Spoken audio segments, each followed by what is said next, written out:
ఇవాళ మనం తలతిరుగుడు సమస్య లేదా డిజీనెస్ అని అంటూ ఉంటారు ఎక్కువ మంది. దాని గురించి మాట్లాడుకుందాం. కామన్ గా వినే పదం ఏంటంటే, నాకు డాక్టర్ గారు కళ్ళు తిరిగిపోతున్నాయి, వెర్టిగో అని అంటున్నారు అందరూ. దీన్ని ఎలా తగ్గించుకోవడం అని అడుగుతా ఉంటారు. సో మనకి తల తిరగడం అనే సమస్యకి సాధారణంగా 2 రకాలు ఉంటాయి. సెంట్రల్ వెర్టిగో, పెరిఫెరల్ వెర్టిగో అని 2 రకాలు. సెంట్రల్ అంటే మనకి బ్రెయిన్ రిలేటెడ్ గా ఏమైనా న్యూరలాజికల్ ప్రాబ్లం ఉన్నప్పుడు వచ్చే తల తిరగడాన్ని సెంట్రల్ వెర్టిగో అని అంటాం. అదే పెరిఫెరల్ వెర్టిగో అని అంటే మన ఇన్నర్ ఇయర్ లోపల బ్యాలెన్స్ ఆర్గాన్ ఉంటుంది. Vestibule and semi circular canals అనే మన ఇన్నర్ ఇయర్ లో ఉండే బ్యాలెన్స్ ఆర్గాన్స్ వల్ల కూడా దానిలో ఏదైనా ప్రాబ్లం ఏర్పడినప్పుడు కూడా ఎవరికైనా తల తిరగడం అనే సమస్య ఏర్పడచ్చు.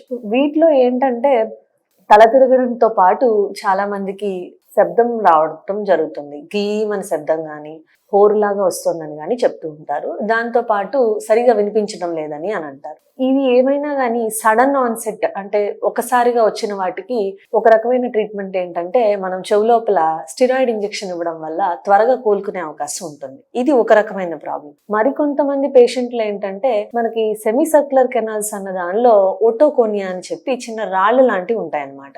అవి వాటి పొజిషన్ నుంచి డిస్లాడ్జ్ అయినప్పుడు కూడా మనకి పేషెంట్స్ కి ఒక పొజిషన్ నుంచి ఒక పొజిషన్ కి మారేటప్పుడు, అంటే పడుకొని లేచి కూర్చునేటప్పుడు కానీ, కూర్చుని సడన్ గా పక్కకు తిరిగినప్పుడు, లేదా కూర్చుని లేచి నించున్నప్పుడు మన హెడ్ సడన్ మూవ్మెంట్ ఇచ్చినప్పుడు ఇట్లా తల తిరిగినట్టు అనిపించడం, దాంతో పాటు వికారంగా అనిపించడం అనేది జరుగుతూ ఉంటుంది. దీన్ని బీపీపీవి అని అంటారు. వీటికి మనము simple vestibular exercises and manoeuvres తోటి కరెక్ట్ చేయడానికి కుదురుతుంది. ఇంకా వేరే కారణాలు ఏముంటాయంటే, మీనియర్స్ అని ఒకటి ఉంటుంది. సో దానిలో ఎండోలింఫాటిక్ సాక్ అనే ఒక ఆర్గన్ లో నీరు ఎక్కువ చేరడం వల్ల మనకి లోపల చెవి లోపల భాగంలో ఇలా తల తిరగడం, దాంతో పాటు శబ్దం రావడం, వినికిడి తగ్గడం లాంటివి జరుగుతుంటుంది.